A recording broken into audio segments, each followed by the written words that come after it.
try to preface the album by saying it's very heavy.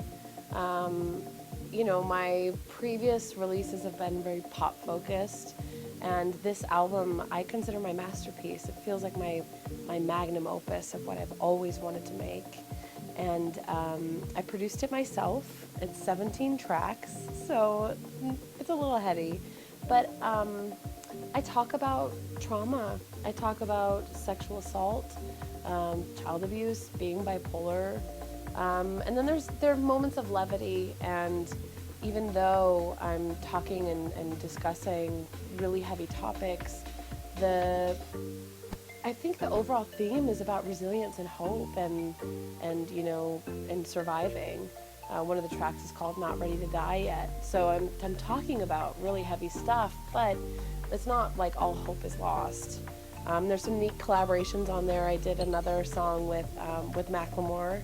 You know, we've been friends for a really long time now, and we toured the world together. I went on tour with him for 2 years. We did the Grammys together. We did the VMAs. We went on this incredible journey, and there's a bond that formed, and I think we just respect each other so much creatively and personally that it just felt natural to do something, and I just was so honored that he wanted to do something on my album. So I sent him a song off of the album.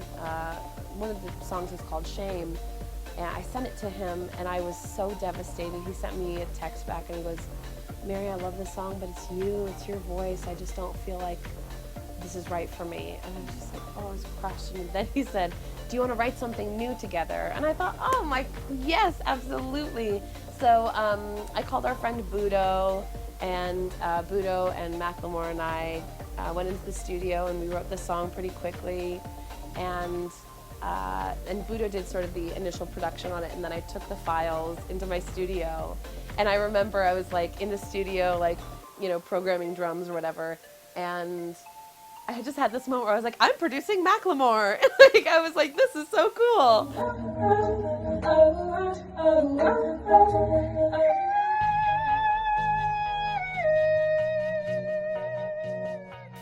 Presented this album, or at least parts of this album, to the label that I was on, and while they said it was very beautiful, they said it wasn't really suited for them, and that, you know, I was more tied to pop music, and this album wasn't really cohesive with my previous works. And I think they wanted me to continue sort of the pop route, but it felt like it was sucking the soul out of me. I found ways to be subversive. You know, I released Secrets, which went gold, and the first line of it says I have bipolar disorder, and, you know, and doing Same Love and She Keeps Me Warm, I've been able to talk about issues that are important to me in music, but I didn't really feel myself in the music. And I realized that I wanted to be a producer, and for so long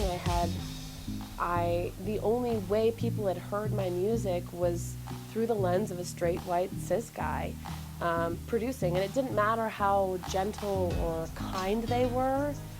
I'm gonna make myself small in the studio, and I don't know how to not do that. So for me, it was really important to have intimate time, just me and a microphone, nobody else in the room, just saying what I want to say.